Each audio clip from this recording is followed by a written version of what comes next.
감사하신 주님, 이 밤에도 진리의 말씀으로 우리 영혼이 소성하게 하시고 우리 인생이 살아나게 해 주시옵소서.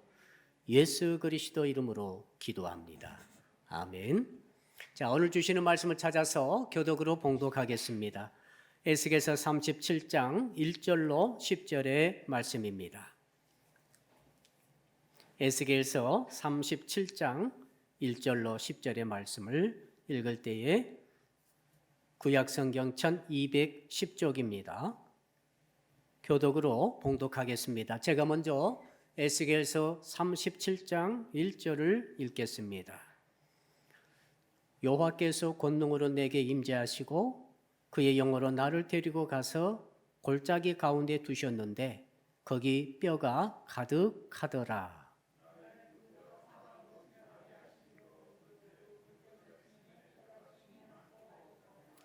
그가 내게 이르시되 인자야 이 뼈들이 능히 살 수 있겠느냐 하시기로 내가 대답하되 주 여호와여 주께서 하시나이다.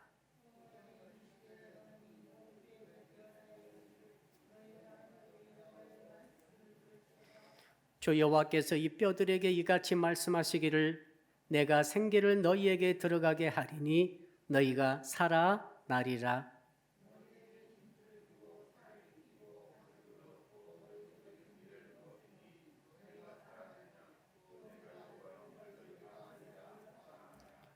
이에 내가 명령을 따라 대언하니 대언할 때에 소리가 나고 움직이며 이 뼈 저 뼈가 들어맞아 뼈들이 서로 연결되더라.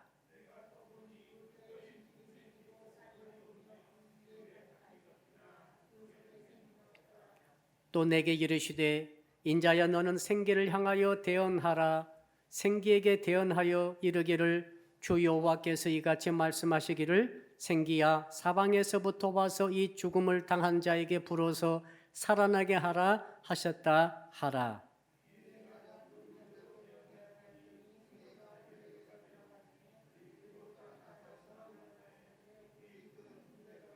아멘. 오늘 주신 말씀의 제목 우리 같이 따라하겠습니다. 움직이고 연락하여 살게 하는 신앙을 가집시다.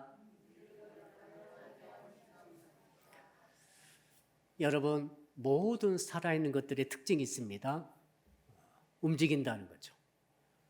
동물도 움직이고 여기 식물도 계속 변화가 있죠. 움직이고 있죠. 동물이든 식물이든 모든 살아있는 것들은 움직인다는 특징이 있습니다. 이걸 조금 말을 뒤집어 봅시다. 움직이는 것은 살아있다. 혹시 이렇게 바꿀 수도 있겠습니다. 움직이는 것은 살아있다. 그러니까 죽을 것 같을 때 움직여야 된다. 움직이며 살아있는 것이다. 왜 제가 이 말씀하는가 하면은 오늘 본문에 이 내용이 나옵니다. 이미 죽어 있어요. 마른 뼈다귀가 있었습니다. 여러분, 마른 뼈, 해골뼈는 정말 우리가 보기 쉽지 않죠.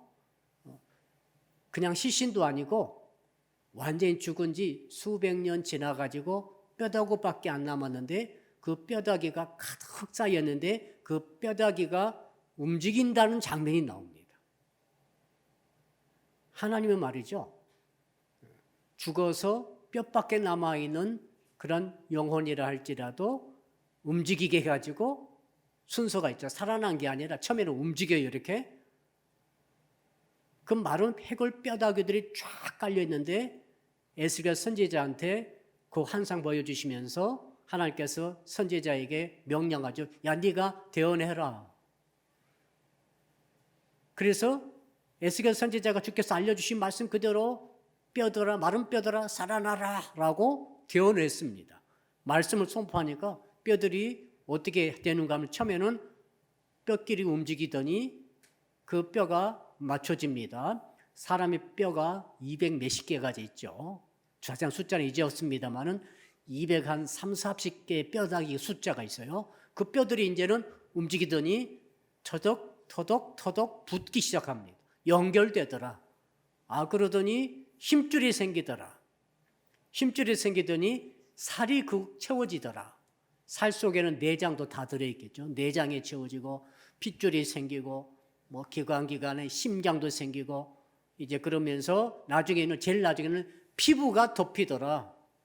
정말 해부학적으로 이거 모습 보니까 좀 징그럽기도 합니다만은 너무너무 사실적으로 에스겔 선지자에게 하나님이 보여주시고 말씀하셨다라고 생각됩니다. 정말 엄청난 일이죠. 자, 그러더니 이제 피부까지 다 덮였어요. 겉은 이제 멀쩡한 사람이죠. 그건 아직 움직이지 않습니다.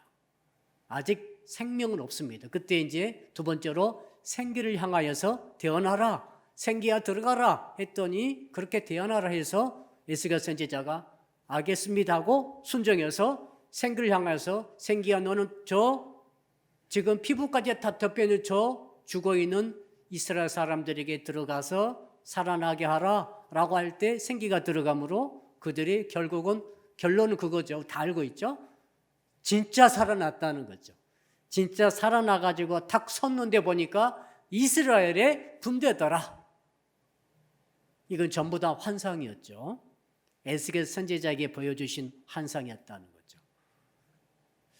하나님께서 성경 통해서 우리에게 주시는 것은 그것입니다. 마른 뼈처럼 죽어있는 사람들, 영혼들, 아무튼 이것들이 가득 차 있는데 그런다 할지라도 하나님께서 말씀해 주시고 하나님께서 성령을 주셔서 불어서 그들로 하여금 살아나게 해서 하나님의 살아있는 백성이 되게 만드는 것이다. 이것이 성경이 기록되어 있는 목적입니다. 성경의 주제죠. 하나님의 역사하심의 주제, 하나님의 활동하심의 목적, 죽은 자를 살게 하는 것이죠. 교회는 죽은 자를 살려야 된다. 여러분은 사명은 죽은 자를 살리는 것이다. 더 이상도 없어요.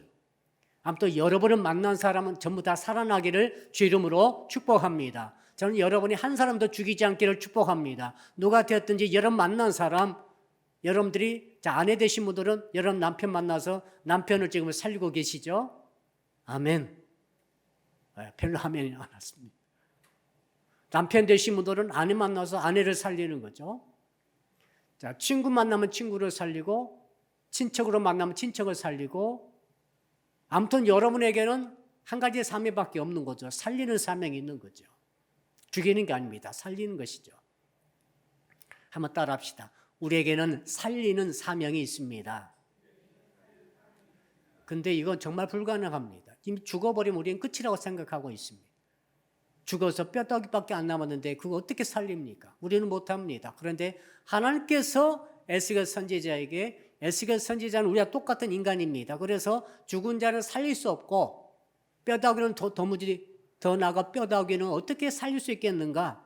라는 생각을 갖고 있던 그런 사람인데 그 사람의 영안을 열어서 환상을 보게 하심으로 그의 생각을 바꾸고 그러하여 하여금 그대로 순종하게 함으로써 결과적으로 이스라엘의 거대한 군대로 살아나도록 만드는 것을 보여주시고 이제 이것을 역사 속에서 이루어 주시는 것이다 하는 거죠. 자, 오늘 본문을 잘 이해하기 위해서 배경을 살펴봅시다. 주전 600년경입니다. 이스라엘이 망하고 북이스라엘이 망했습니다. 아시리아한테 망했습니다. 그 후에 한 150여 년 지나다가 드디어 바벨론에게 남유다가 망했습니다. 주전 586년에 망하죠. 그로부터 이제는 바벨론 군대가 와서 이제 귀족을 다 잡아가고 왕도 잡아가고 총명하게 보이는 귀족의 청년들을 잡아가는데 그 가운데 에스겔 선지자가 들어있었어요. 그의 나이 25살. 한창 20대 청년이죠. 다미가 몇 살이죠? 에스겔보다 조금 더 먹었어요. 비슷해요. 20대 중반. 무서운 게 없는데. 근데 에스겔이 그걸 봤어요. 자기 이스라엘이 완전히 멸망하는 것을 보았습니다. 왕이 두 눈이 뽑히고 잡혀가는 것을 보았습니다. 떵떵거리던 귀족들이 전부 다 굴비 엮듯이 엮여져서 끌려가는 것을 보았습니다. 그리고 여호와 하나님을 모시고 섬기며 제사하고 예배하던 성전이 불타서 완전히 무너지는 것을 보았습니다. 그리고 자기 같은 모든 청소년들이 전부 다 이제는 이스라엘의 바벨론의 포로가 되어서 끌려가서 결국 바벨론의 일꾼으로 양육되어진다는 것을 알게 되고 그것을 목격했습니다. 에스겔 선지자는 그때 청년이죠. 청년은 아직 선지자가 아니에요. 아주 청년입니다. 청년은 끊임없는 꼬리에 꼬리를 물고 일어나는 의문이 있었어요. 하나님이 계십니까? 우리를 출애굽시켰다고 우리가 계속 알고 있고 성경에 기록되어 있고 한 번도 의심해 본 적이 없죠. 출애굽의 귀한 역사를 일으켜서 광야 40년 거쳐서 가나안 7족속 물리치고 여리고 무너뜨리고 아이성 무너뜨리고 중부, 북부, 남부 가나안을 다 차지해서 이스라엘 왕국을 건설했고 위대한 다윗 왕국이 있었고 다윗 왕조 통해 우리가 혈통을 이어받아서 우리는 남유다였는데 정말 이 모든 역사가 진짜입니까? 드디어 흔들리기 시작하는 거죠. 왜? 현실 보십시오. 이방 바벨론에게 끌려가가지고 포로로 잡혀가지고 죽도록 고생하면서 수치 속에서 그들 바벨론 사람들 간수 앞에서 노래나 부르면서 그곳에서 아무 자유도 없이 소망도 없이 이제는 죽을 때까지 노예로서 살다가 죽어야 되는 이런 비참한 절망적인 상황. 뭐랄까요, 이거? 우리 일본 강점기 때 우리는 이런 경험을 조금 했었어요. 그랬죠? 했었지 않습니까? 소망이 하나도 없는 거죠. 나라가 회복될 소망도 없고 그러므로 식민지 혹은 그런 일제 강점기 하에 청년들의 상태가 어떠했겠는가.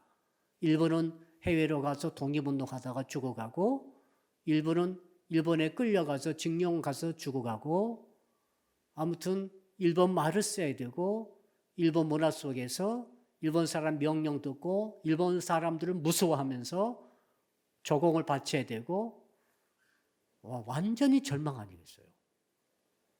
에스겔이 그랬어요. 그래서 하나님이 우리와 함께 하시는가? 그리고 자기는 이제 바벨론 끌려왔습니다. 바벨론에 끌려와서 타국 땅에서 적국의 땅에서 적국을 위해서 일을 날마다 해야만 하는 그런 상황 속에서 제사도 못 예배도 못 드리고 신앙적인 교제도 못하고 자기 말도 제대로 못 쓰는 가운데 그것에 붙잡혀 있으면서 이제 한탄의 눈물만 흘리고 눈물도 말랐고 이제는 어떻게 할 것인가 소망이 없죠. 이렇게 경험하고 있는데 하나님이 찾아오신 거예요. 그때 25살에 찾아오셔서 에스겔서를 쓰도록 모든 경험을 하게 하신 거죠. 신기한 경험 많이 했죠. 막 바퀴 달린 지금의 그 탱크처럼 그런 걸 보기도 하고 하나님 역사하시는 거 보기도 하고 그 다음에 성전의 모습 보고 강이 흘러간 것도 보고 오늘 보면은 그중에 가장 정말로 혁명적인 가장 놀라운 환상을 하나님께서 보여주신 거죠. 그래서 지금 에스겔의 상태는 절대 절망이죠. 아무 소망이 없어요. 아무 힘도 없어요. 그저 그냥 사는 거죠. 그냥 죽지 못해 사는 거죠. 그저 어떤 플랜도 없어요. 꿈도 없어요. 뭐 저축하는 그런 것도 없고 재산 소유 그런 것도 없어요. 도대체 이렇게 이보다 더 절망적인 지금 북한의 그 수용소처럼 아마 그런 상태였던 것 같습니다. 근데 하나님께서 에스겔이라고 하는 청년을 붙잡아서 그를 성령께서 데리고 다니시면서 보여주시고 들려주시고 선포하게 하시고 영적인 세계 속에서 모든 것을 경험하게 하셔서 결과적으로는 이스라엘이 회복된다는 것을 말씀하시고 돌아올 것을 말씀하시고 이 일을 통해서 결국 하나님의 나라가 궁극적으로 하나님의 나라가 온 세상에 가득 차게 되리라 하는 것을 보여주시고 계신 것이죠. 그중에 오늘은 에스겔 골짜기의 해골대들이 살아나서 하나님의 거대한 군대, 위대한 군대가 되는 것을 보여주시는 장면입니다. 해골대가 누굽니까? 이스라엘 사람들이죠. 하나님의 백성들의 모습을 하나님께서 해골대로 보여주셨어요. 먼저 이걸 알아야 됩니다. 우리가 오늘 본문을 통해 은혜를 받으시려면 해골대가 누구인가? 바싹 말라버린 하얀 뼈밖에 남지 않은 그런 모습이 누구의 모습인가? 이것을 에스겔 선지자가 말해주고 있어요. 우리 11절 읽지 않았는데요. 여러분 11절의 말씀을 우리 한번 같이 읽어볼까요? 11절입니다. 시작. 또 내게 이르시되 인자야 이 뼈들은 이스라엘 온 족속이라. 그들이 이르기를 우리의 뼈들이 말랐고 우리의 소망이 없어졌으니 우리는 다 멸절되었다 하느니라. 이 뼈들은 누구요? 이스라엘 온 족속이라. 하나님의 백성이단 말이죠. 하나님의 복받은 백성, 복에 근원된 아브라함 후손들이 바로 이들 아닙니까? 이들이 마른 뼈라는 거죠. 왜요? 그들은 죄를 지었습니다. 그들은 우상을 숭배했습니다. 그들은 나라를 의지했습니다.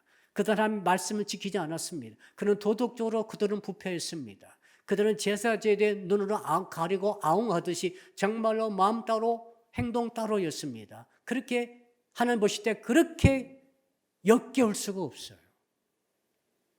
하나님을 정말 만홀히 여기고 하나님을 무시하고 그러면서도 겉으로는 하나님께 바친다 하면서 바치는 것 재물들, 눈이 멀어버린 것들, 다리 저는 것들을 다 끼워넣어가지고 이거 하는 그들은 모습, 그런 모습, 정말 속으로 하나님을 완전히 버려버리는 모습, 그러나 겉으로는 그럴듯하게 포장해서 제사 드리고 있는 외식의 모습.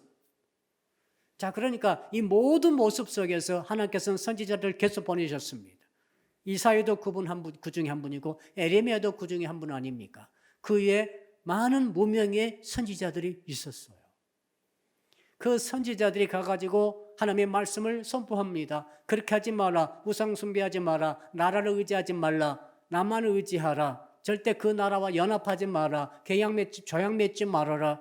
아무튼 여러 가지로 계속해서 말씀하십니다. 너희들이 정말로 가진 자들이 못 가진 자들 그렇게 늑탈하지 마라. 외국인과 고아와 가부를 핍박하지 말라. 아무튼 그때마다 계속해서 말씀 주시는데 그들이 이스라엘 사람들이 듣지 않았어요.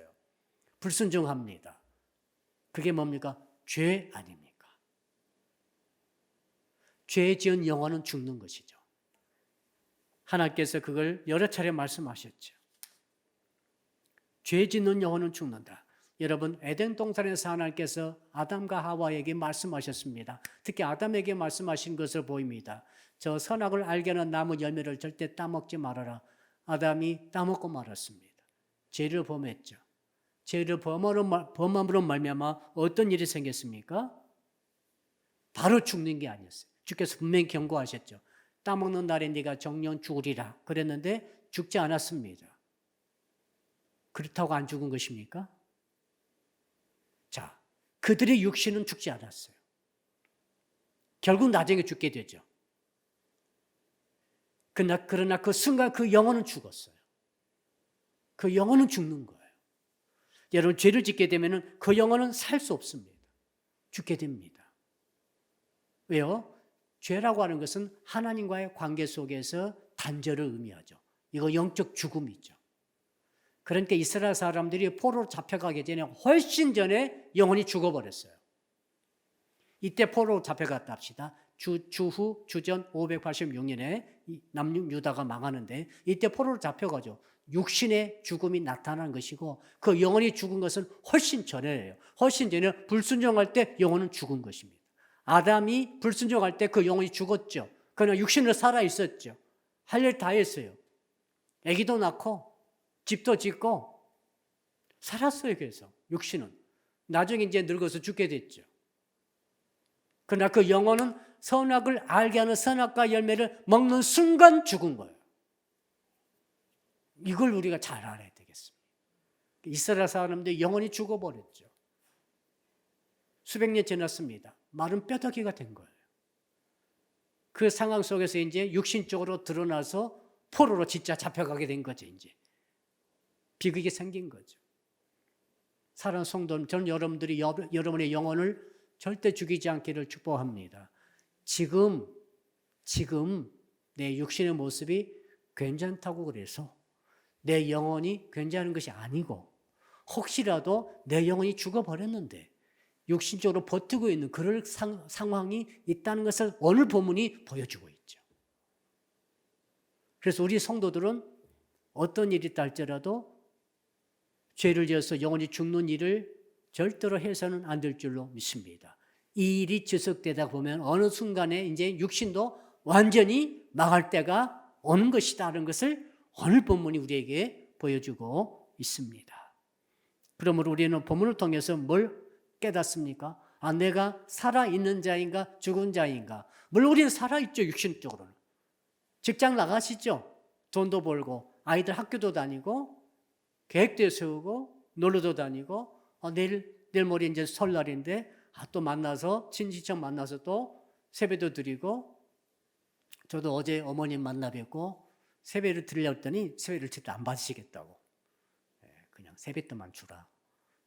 그래서 세뱃돈만 서로 교환하고 이렇게 왔습니다. 나이 드신 어머니들이 세배를 잘 안 받으시더라고요. 손자들한테는 받으신 것 같아요. 손자들한테는 해라 다 세뱃돈 주시는데, 나이 먹은 이 자식들한테 좀 받기가 어려신 것 같아요. 진짜 중요한 것은 영혼이죠. 성도 여러분의 영혼입니다. 내가 지금 그래도 직장 다니고 있고, 그래도 가정생활을 하고 있고, 그래도 사회생활도 하고 있고, 또 친척도 만나고 설날도 지내고 음식도 장만하고 살아있잖아요. 우리 옆 사람 인사합시다. 당신도 살아있군요. 근데 오늘 주님 말씀하십니다. 야, 너 죽었다. 이럴 수 있다는 거죠. 야, 넌 죽은 지 언제인데 벌써 오래됐다. 야, 네 영혼은 죽었어. 너는 지금 벌써 죽은 지 10년 됐다. 죽은 지 넌 5달 됐어. 벌써 뼈다귀가 드러나기 시작하고 있어. 흰뼈가 지금 드러나고 있다. 너는 아무것도 남지 않고 바싹 마른 이제 뼈다귀 같은 사람도 있을 수 있겠죠. 이 말씀을 묵상하다 생각해 보니까 정말 떨리고 두렵습니다. 나는 정말 지금 살아있는가 죽어있는가. 이 목사가 돼가지고 혹시 내가 죽어있는 것 아닌가. 정말 끔찍하더라고요. 그래서 우리 성도들은 또 어떠하신가? 목사가 이 정도라면 성도들은 어떨 것인가? 성도님들이 말씀대로 살지 못한 것을 볼 때, 또 말씀대로 순종하지 못하고 있는 것을 볼 때, 또 열심히 식어진 것을 볼 때, 모이기를 힘들어하시고 모이지를 않는 것을 볼 때, 한없이 생기는 그 고민이 뭔가 하면 겉으로는 멀쩡한 것 같은데 영혼들이 다 죽어서 말라버린 것이 아닌가, 그런 생각이 드는 거죠. 그 질문을 주께서 오늘 하시는 것 같아요. 너는 진짜 살았냐 죽었냐? 그 너의 양떼들이 지금 살았냐 죽었냐? 그 너의 교회 중직자들이 지금 살아있느냐 죽었느냐? 야, 그 네가 지금 맡고 있는 청년들이 지금 살아있느냐 죽었느냐? 저는 매주마다 이 생각합니다. 매주마다. 자, 예배 때마다 말씀을 드리면서 성도들이 모습을 제가 보지 않습니까?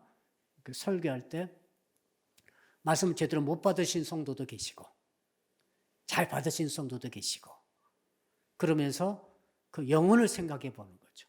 또 안 나오고 계시는 성도님들, 나왔다 안 나왔다 하신 분들, 또 반대로 어떤 성도는 예배 시간에 좀 빨리 나왔으면 좋겠습니다라고 제가 직접 말씀 못 드리고 아무튼 간접적으로 말씀드렸더니 빨리 나오신 분도 계시고, 한 20분 빨리 나오셨더라고요. 열심히 준비 기도하시고 막 이런 분도 계셨어요. 그러니까 이게 모습이, 목회자가 사실은 잘 많이 모여서 열심을 가지고 봉사하고 헌신하고 또 일하시고 공헌하시고 또 헌금도 하시고 이런 모습 보면 너무 기분이 좋죠. 그러면서도 진짜로 주께서 제게 주시는 염려는 뭐냐면은 그 성도의 영혼이죠. 저 영혼이 살아있느냐 죽었느냐를 오늘 보라는 거죠. 진짜 해골대로 왔다 갔다 하고 있으면 얼마나 끔찍합니까? 해골대가 와가지고 봉사한다고 왔다 갔다 하고 예배드린다고 왔다 갔다 하고, 이게 이스라엘 백성들의 모습 아니었습니까? 에스겔 선지자가 보여준 거 그 모습이거든. 지금 자기의 사랑하는 동족들인데 분명히 하나님의 백성인 이스라엘 자손들인데 해골떼들이다 이 말이죠. 다 죽어 있다. 왕도 죽었고 신하도 죽었고 중직자도 죽었고 청년도 죽었고 기술자도 죽었고 제사장도 죽었고 다 죽었어요. 다 해골떼예요. 그들이 골짜기에 가득 차 있어요 지금. 자, 그러니까 에스겔이 기가 막힌 거죠. 주여, 이거 어떻게 합니까? 이게 너무나 징그럽고 끔찍한 해골떼들이 전부 다 보니까 11절에 우리가 읽었잖아요. 이스라엘의 족속이야. 너의 동족들이야. 그동안 네가 목격했던 왕부터 신하부터 시작해서 제사장, 장군들 다 포함해가지고 그렇게 훌륭하게 모였던, 육신적으로 훌륭하게 보였던 그 모든 사람들이 단 한 사람 여도 없이 싹 죽어가지고 새하얀 해골떼가 돼가지고 쫙 누워있으니 꼼짝 놓고 다 죽었으면 움직이지도 못하고 영적 활동도 하나도 하지 못하고 자빠져 움직이지 못하고 누워있는 해골떼들이 바로 너의 동족들이다. 마치 목사님 저에게 너의 성도들이 지금 죽어가지고 바닥에 쫙 깔려가지고 엎으러져서 일어나지도 못하고 활동도 못하고 말씀을 순종하지도 못하고 누워있는 그 모습을 네가 보느냐라고 하는 것 같아가지고 끔찍했다 이 말이죠. 그럼 목회자만 그렇습니까? 여러분도 오늘 말씀을 들으면서 혹시 내가 해골이 아닌가? 내 가족이 어떤가? 내 모험들이 어떠한가? 내 부원들이 지금 다 죽고 있는 것은 혹시 아닌가? 이런 생각 우리가 하나님께서 하라고 하시는 것 같아요. 그 생각을 해봐라 한번. 그러면서 소망을 주시죠. 어떤 소망 주시는가 하면은 살 소망을 주시는 거죠. 따라합시다. 말씀 안에서 살 소망을 얻습니다. 우리 아이들 생각하면은 잠을 잘 수가 없어요. 그렇잖아요. 여러분 아이들 생각하면 잠이 옵니까? 잠을 잘 수가 없어요. 넷플릭스의 1위가 오징어 게임이 있었죠. 오징어 게임의 주제가 뭐예요? 돈 아닙니까? 돈으로 모든 것을 한다는 것 아닙니까? 돈 벌기 위해서 모두 생명을 걸고 하는 모든 사람이 그렇게 추종하는 것을 그 오징어 게임이라는 것을 통해서 천적인 감독을 통해서 보여주는 거 아니겠습니까? 지금 더 글로리라는 드라마 혹시 보신 분 계실지 모르겠어요. 송혜교 씨가 오랜만에 나와가지고 열연하고 있는데 일부가 지금 끝났는데 학교 안에서 사랑하는 친구들이 철천지 원수가 되는 것을 보여주고 있죠. 왕따를 시켰던 그 악한 그 학생 아이들을 그 당했던 아이가 나중에는 갈고 닦은 모든 것을 통해서 이제 복수하는데 그 중에 기억에 남는 송혜교 그 주인공의 그 대사가 있죠. 내 목적은 너다 하는 거죠. 나는 아무것도 없어. 너밖에 없다. 인생의 목적 하나도 없어요. 혹시 안 보신 분도 좀 보시면 괜찮을 것 같은 생각이 들어요. 아이들을 키울 때. 자, 그러니까 도대체 뭐냐면 복수하고 그 아이를 철저히 자기를 괴롭혔던 그 아이를 모든 것을 다 바쳐 죽이기 전에 충분히 괴롭히고 괴롭게 하는 것을 인생의 유일한 목적으로 위안으로 삼는 그 아이의 모습. 이런 세상은 말이죠. 지금 완전 해골떼들이에요. 완전히 해골떼들입니다. 그러니까 지금 정치판도 그렇고 경제도 그렇고 우리 살아가는 것도 그렇고 그러면서도 우리는 정말 순수한 우리 심령들은 영혼들이나 살려고 애를 쓰고 있는 모습을 보여주고 있죠. 따뜻한 모습도 있죠. 그러면서 어떻게 하나님께서 이렇게 해골떼를 애라고 할지라도 살 수 있는가를 오늘 주께서 우리에게 보여주십니다. 우리 3절 한번 같이 읽어볼까요? 3절 같이 읽읍시다. 시작. 그가 내게 이르시되 인자야 이 뼈들이 능히 살 수 있겠느냐 하시기로 내가 대답하되 주 여호와여 주께서 하시나이다. 기가 막히게 이제 에스겔이 있는데 에스겔에게 주께서 야, 너 이 뼈다귀들이라 할지라도 살 수 있겠느냐 했더니 에스겔 생각 속에 복잡하죠. 못 삽니다 하면 믿음이 없는 거 되고, 삽니다 하면은 도저히 살 수 없는 것 어떻게 살아? 저 아이는 가능성이 없어. 아무리 가르쳐도 가능성이 없는 아이가 있어요. 저 사람은, 저 성도는 가능성이 없어. 저 전도 대상자는 가능성이 없어. 우리는 몇 번이고 다 마음속에다 버려버렸어요. 포기했어요. 해도 안 된다고 생각하니까. 말해도 안 돼. 고매로도 안 돼요. 우리가 설날 올 때마다 가가지고 예수 안 믿는 친척들 만납니다. 너무너무 마음이 무거워요. 겉으로는 웃으면서 같이 음식 먹고 놀기도 하고 하잖아요. 그러나 예수 안 믿는 가족도 있지 않습니까? 자, 여러분 다 있을 거예요, 지금. 예수 안 믿는 가까운 가족들이, 친척들이 꼭 있어요. 친구도 있고. 만날 때 어떻게, 마음이 어때요? 마음이 아무렇지도 않은 사람은 예수를 안 믿는 사람일 거예요. 진짜 천국과 지옥을 믿고 구원을 믿는 사람은 그 사람 볼 때마다 마음이 무거워. 어떻게 예수 믿고 예수 구원 얻게 할 것인가? 겉으로 웃으면서도, 그렇다고 계속 만날 때만 말할 수는 없어. 만날 때마다 왜 교회 안 가냐, 교회 나가라면 나를 안 만나주거든지. 또 그 소리냐고 또 그래버리고, 농담으로 여기고, 또 당신은 당신이고 나는 내 길로 간다고 이렇게 말하고. 그러니까 오늘 주님이 하신 말씀 그거죠. 야, 너는 왜 그렇게 사람을 포기하느냐? 저 해골때리라 할지라도 살 수 있겠느냐? 에스겔 선지자가 아멘 주님 하시면 삽니다라고 해야 하는데 그 대답을 못했어요. 왜요?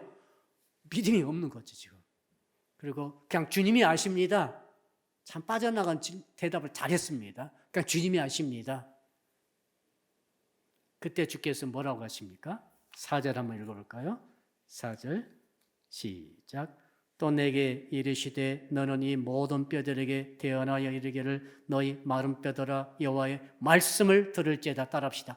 여호와의 말씀을 들을지어다. 말씀이죠. 하나님께서 본문을 통해 마른 뼈라 할지라도 우리가 완전히 포기해버린 그 사람이라 할지라도 살아날 수 있다고 말씀하시면서 우리를, 나를 포함해서, 여러분 자신을 포함해서 정말 포기했던 그 영혼, 그 학생, 그 친구, 그 친척, 그 어르신 누군지는 모르겠어요. 내 가족일 수도 있고, 내 자식일 수도 있고, 내 남편일 수도 있고, 아무튼 주께서 하신 첫 번째 비결은 뭐냐면 여호와의 말씀을 대언하라는 거예요. 여호와의 말씀을 듣게 하라는 거예요. 여호와의 말씀을 선포하라는 거예요. 마른 뼈다귀한테. 그러니까 우리가 전도가 해도 안 된다고 생각하고 포기했던 사람들에 대해서 주님은 다르게 말씀하세요. 이제 네가 그들이 듣든지 아니 듣든지 너는 그래도 말을 해야 된다는 거죠. 선포하라는 거예요. 따라합시다. 말씀을 선포해야 합니다. 자, 왜 그런가 하면은 우리는 안 될 것이라 생각했는데 마른 뼈다귀들은 듣는다는 거예요. 마른 뼈다귀들이 주께서 하신 말씀을 듣더라 이거죠. 에스겔 선지자가 하나님께서는 하나님은 인간이 아니십니다. 육이 없으세요. 맞죠? 하나님 영이시니 육이 없어요. 이게 목소리가 없어요. 하나님은. 그러니까 에스겔 선지자한테 하라고 한 거예요. 네가 그 보이스로 네가 선포해라. 하나님께서는 여러분을 성대를 쓰기를 원하시는 거죠. 그렇죠? 그 말 똑같습니다. 그러니까 그래서 네가 보이스로 마른 뼈들아 살아라 라고 하나님의 말씀을 대언하라 라고 주님이 지시하신 것이죠. 그럼 마른 뼈다귀들이 듣는다는 것 아니겠어요? 거기 볼까요? 자, 6절 그렇게 딱 하니까 6절 이제 구체적으로 말하죠. 그 결과를 봅시다. 7절입니다. 7절 시작. 이에 내가 명령을 따라 대언하니 태어날 때 소리가 나고 움직이며 이 뼈 저 뼈가 들어맞아 뼈들이 서로 연결되더라. 움직이고 연결되더라. 동사. 움직이고 연결되더라. 아까 뭐라고 처음에 살아있는 것은 움직인다 그랬잖아. 아직 안 살아났는데 죽은 것들이 움직이기 시작한. 죽은 뼈다귀들이 움직이더라. 움직이더니 살아나더라. 신기하지 않습니까? 죽은 뼈다귀들도 움직이는 일이 있다. 여러분이 지금 예수 믿어가지고 오늘 이 자리에 앉아있지만은 여러분이 예수 믿기 전에 하나님께서 여러분을 움직이게 하셨어요. 혹시 그거 기억나십니까? 예수 믿기 전부터 주님이 나에게 말씀을 하셨다는 것을 저는 깨달았어요. 예수 영접하기 전에 왜 거기를 가고 싶고, 왜 그런 마음이 들고, 왜 저 사람을 만나고 싶고, 왜 저희들이 아주 비극적인 그런 일들임에도 불구하고 그렇게 가려다가 죽겠어. 그걸 나중에 생각하니까 막으셨고, 이게 전부 다 해석이 되어지더라고요. 마른 뼈다귀가 말이죠. 하나님의 말씀을 들어야 안 들어요? 들어요. 듣고 지들끼리 움직여서 이제 결합될 곳에 결합되고 만날 것을 만나게 되는 거죠. 제가 20살 때 예수 믿었습니다만은, 여러분 몇 살에 예수 믿으셨던지 한번 생각해 보세요. 또 인격적으로 언제 만나셨던지, 그 전부터 하나님께서 이것저것을 움직이시고 붙게 하고 만나게 하시고 듣게 하시고 그 일을 경험하도록 하신 것이 틀림없어요.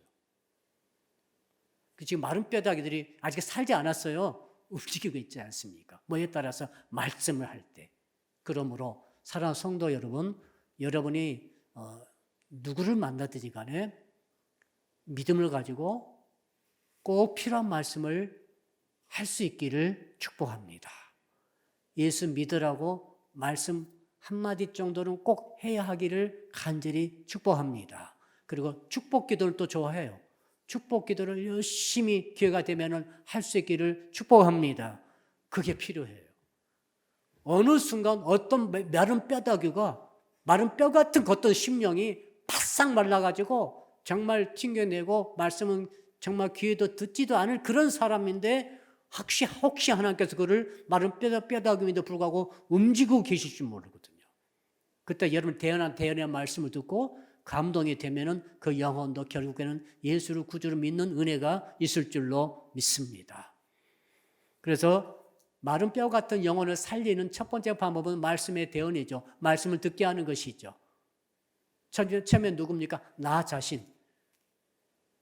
여러분 자신이 말씀을 들으셔야 돼요. 아멘. 자꾸 말씀을 전하려고 하지 말고 그 전에 내가 말씀을 들어야 됩니다. 설교 때 내게 말씀을 주시옵소서라고 말씀 들으세요. 필사적으로. 그리고 큐티할 때 큐티를 꼭 하셔야 돼요. 꼭 정독, 통독도 중요하지만 정독을 해가지고 오늘 말씀을 통해 내게 주신 말씀을 들으셔야 돼요. 이 훈련을 열심히 하셔야 돼요. 그래야 내가 살아요. 그래야 해골이 안 되고 내가 살고, 그 다음에 두 번째로는 내가 만나는 사람에게 말씀을 꼭 전달해 주셔야 돼요. 욕을 하기도 합니다. 비웃기도 할 것입니다. 너나 잘하라고 할 수도 있어요. 너나 잘 살아. 그렇게 살아가지고 뭐야 너. 행복한 일도 없고 너 뭐야. 이럴 수도 있어요. 여러분 그 시험을 이기시고 하나님의 말씀을 내가 듣고 그 말씀을 뼈 같은 심령들에게도 꼭 전달해 주시기를 주 이름으로 축복합니다. 그러면은 움직이잖아요. 근데 어떤 일이 있습니까? 8절 읽읍시다. 시작. 내가 또 보니 그 뼈에 힘줄이 생기고 살이 오르며 그 위에 가죽이 덮이나 그 속에는 뭐가 없더라? 생기는 없더라. 그래서 두 번째로 하나님께서 명령하시죠. 이제 에스겔아 너 이제 9절이 핵심이죠. 생기를 향하여 대언하라. 9절 읽읍시다. 시작. 또 내게 이르시되 인자야 너는 생기를 향하여 대언하라. 생기에게 대언하여 이르기를 주 여호와께서 이같이 말씀하시기를 생기야 사방에서부터 와서 이 죽음을 당한 자에게 불어서 살아나게 하라 하셨다 하라. 그대로 10절 결과입니다. 이에 내가 그 명령대로 대언하였더니 생기가 그들에게 들어가매 그들이 곧 살아나서 일어나 서는데 극히 군되더라. 생기는 성령이죠. 원어가 똑같아요. 루하흐, 영, 성령이죠. 그래서 사람이 살려면은 너무 단순한 거 있죠. 여러분이 해골대 안 되시려면 여러분이 첫째 말씀을 날마다 들어야 되고, 두 번째로는 성령의 바람이 내게 불어와야 되죠. 성령이 들어와야 되죠. 다른 말은 성령의 충만을 받아야 됩니다. 아무것도 아닌 것 같은데 성령 충만 받으면 절망의 소망으로 바뀌고 계속 죽고 싶어요. 죽고 싶은 사람 얼마나 많은지 몰라요. 죽고 싶은 마음 대신에 살고 싶은 마음이 생기는 거죠. 아무것도 하기 싫은 마음에 하고 싶은 것이 생기는 거죠. 움직이는 거죠. 움직임이 생기는 거죠. 성령이 바람이에요. 바람이 겉으로 볼 때는 오늘 아침에 일어났더니 바람이 굉장히 불더라고요. 그렇죠? 황사바람이 막 불고 있었어요. 예. 성령의 바람은 그런 바람이 아닙니다. 근데 성령의 바람이 내게 그렇게 와야 돼요. 아멘. 영적으로 성령의 바람이 여러분의 불어오기를 축복합니다. 그 권사님이, 어떤 권사님이 앞에 서 있는데 성령의 바람이 분 게 아니라 진짜 황사람이 부니까 머리가 막 수세미가 돼가지고 막 난리더라고요. 그때 저는 그런 생각했어요. 성령의 바람이 이렇게 불어야 된다. 눈도 잘 못 뜨고 바람 부네. 바람 싫잖아요. 근데 성령의 바람은 진짜 좋은 바람이죠. 성령의 바람이 불면은 소망이 생겨요. 그리고 비전과 꿈이 생기죠. 그리고 나도 환상 볼 수 있고, 그 다음에 마른 뼈대가 살아나가지고 이스라엘 거대한 군대가 되는 것처럼 내가 속한 공동체, 내 가정, 내 교회, 내 목장, 내 부서, 내 팀이 막 살아나는 거죠. 내 직장에 살아나는 거죠. 여러분, 소망이 생겨요. 절망이 아니라 소망이 생겨요. 설날 가서 만나면은 저 사람도 구원 받을 것 같아요. 그 전에는 절대 구원 못 받을 것 같아요. 저 사람 안 되겠다. 그런 마음을 품고 되는 것은 왜 내게 지금 성령의 바람이 안 불기 때문에 자꾸 절망이 오는 거죠. 절망이 온 사람 잘 들으세요.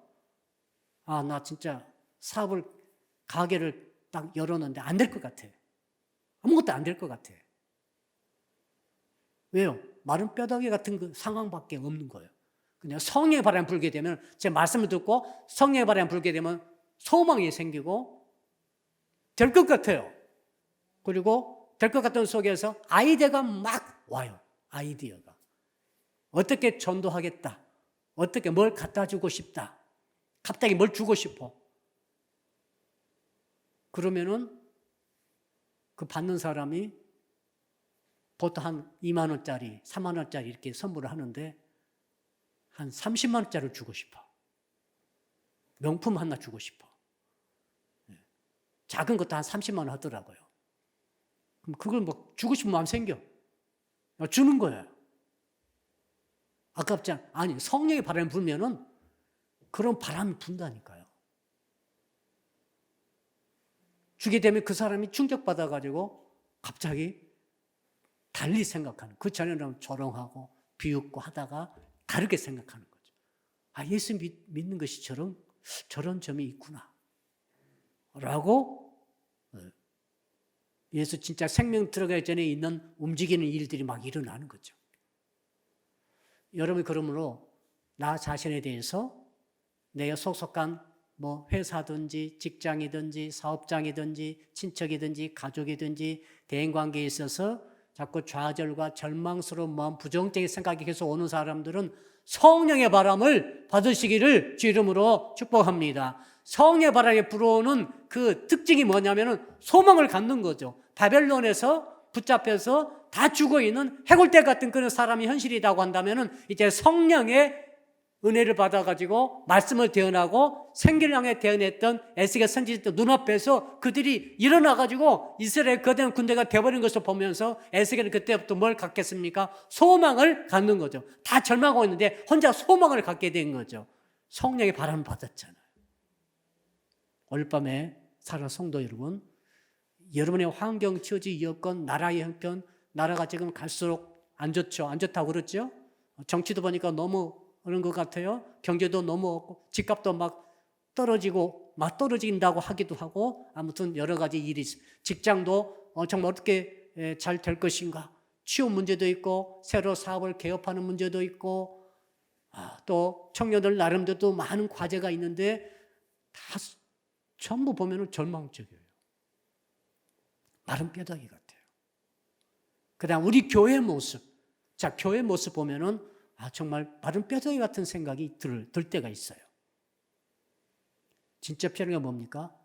말씀과 성령의 바람인 줄로 믿습니다. 오늘 밤 정직하게 주께 기도합시다. 아무튼 내 믿음이 어떻든 간에 성령은 살아계실 것 아닙니까? 살아계신 성령님, 오늘 말씀하신 주님이 살아계신 하나님 아니십니까? 성령의 바람을 받기를 원합니다. 루하우, 생기야 불어서 저 사람을 하여금 살아나게 하라 라는 말씀이 내 삶 속에 우리 교회에 일어나게 하여 주시옵소서. 아멘. 두 손 높이 드시고 우리 주여 한번 부르면서 주님 말씀 붙들고 10분간 간절히 주 앞에 먼저 기도하겠습니다. 주여, 살아계신 아버지 하나님, 말씀을 향하여서 태어나라고 말씀하시고